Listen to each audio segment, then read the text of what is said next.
नमस्कार। वेद व्यास। आप वेद व्यास को महाभारत के रचयिता या लेखक के रूप में जानते हैं। हम भी सब उसी रूप में जानते हैं। हालांकि वेद व्यास यदि नहीं होते तो महाभारत कभी नहीं होता। वो केवल लेखक नहीं है, वो केवल वो व्यक्ति नहीं है जिसने महाभारत को लिखा, परंतु वह ऐसे व्यक्ति हैं जिनके वजह से महाभारत हो सका। दरअसल वेद व्यास ऐसे देखा जाए तो कौरवों के और पांडवों के दादा लगते हैं। सत्यवती के बेटे थे वो। दरअसल सत्यवती के शांतनु के साथ विवाह होने के पहले जब वो नाव खेया करती थी, तब एक बार पराशर ऋषि उस नाव में उनके साथ इस तट से दूसरे तट तक जा रहे थे। पराशर ऋषि और सत्यवती के बीच में प्रेम हुआ और वहां जो पुत्र उन्हें हुआ वह था कृष्ण द्वापायन। दरअसल कृष्ण इस कारण क्योंकि जो उनसे पुत्र हुआ था उसका रंग सांवला था, जो कृष्ण रंग कहा जाता है, और द्वापायन इसलिए क्योंकि वहां नदी के बीच एक जमीन पर हुआ था।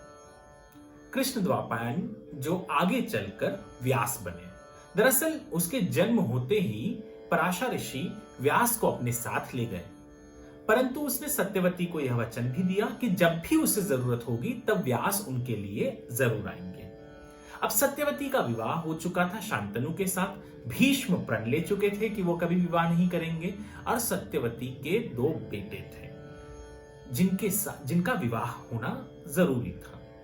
अब सत्यवती के उन दो बच्चों के लिए भीष्म ने अंबा, अंबालिका और तीनों बहनों का हरण किया या स्वयंवर से उन्हें उठाकर, काशी के स्वयंवर से उठाकर यहां ले आए।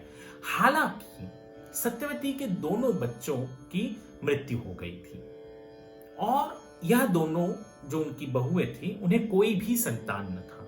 सत्यवती ने भीष्म से कहा कि वह इनसे विवाह कर ले। हालांकि भीष्म ने सत्यवती को दिया हुआ वचन उन्हें याद दिलाया। तब कहा जाता है कि सत्यवती ने भीष्म से बताया कि उनका एक पुत्र है जिसका नाम व्यास है, उसे बुलाया गया। व्यास के आने के बाद उन्होंने सत्यवती की जो दो बहुएं हैं उनके साथ उनके दो पुत्र हुए, जिनमें से एक धृतराष्ट्र है और दूसरा पांडु। हालांकि धृतराष्ट्र की जो मां थी वह व्यास को देखकर डर गई थी, तो उन्होंने आंखें बंद कर ली थी। इस कारण धृतराष्ट्र अंधे पैदा हुए।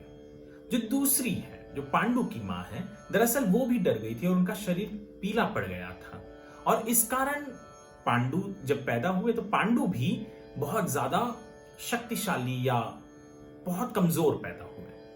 अब बात आई कैसे आगे बढ़ाया जाए।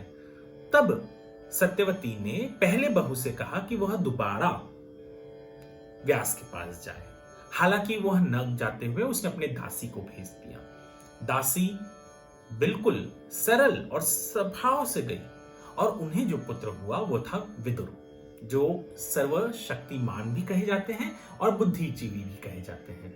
तो व्यास के पुत्र थे धृतराष्ट्र, पांडु और विदुर, और धृतराष्ट्र के पुत्र थे कौरव, पांडु के पुत्र थे पांडव पुत्र। तो इस तरीके से व्यास केवल वह नहीं थे जिन्होंने रचा था महाभारत, जिन्होंने लिखा था महाभारत। दरअसल यदि व्यास न होते तो धृतराष्ट्र और पांडु और विदुर न होते, यदि व्यास न होते तो कौरव नहीं होते और पांडव के जो बच्चे थे वो नहीं होते, और यदि ये नहीं होते तो महाभारत कभी होता ही नहीं। दरअसल व्यास के बारे में हम केवल इतना ही पढ़ते हैं कि व्यास ने महाभारत कहा और गणपति ने लिखा। हालांकि व्यास ऐसे व्यक्ति हैं जिनका बहुत ही महत्वपूर्ण योगदान है पूरे महाभारत में। वो सबसे महत्वपूर्ण किरदार है। यदि व्यास न होते तो महाभारत न होती, यदि व्यास न होते तो धृतराष्ट्र और पांडु न होते। व्यास बहुत बहुत बहुत महत्वपूर्ण किरदार है। व्यास के बारे में जितना पढ़ा जाए उतना कम है। उनके बारे में कहा जाता है उनका नाम वेद व्यास इस कारण है क्योंकि उन्होंने वेदों की सारी जानकारी ली। कहा जाता है कि उन्होंने वेदों को इस तरीके से विभाजित किया जिस रूप में आज हम उन्हें देखते हैं और आम इंसान को समझ में आ सके इस तरीके से उन्होंने लिखा।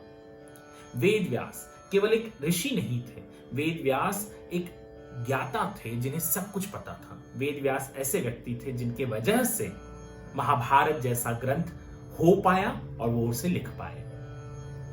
धन्यवाद।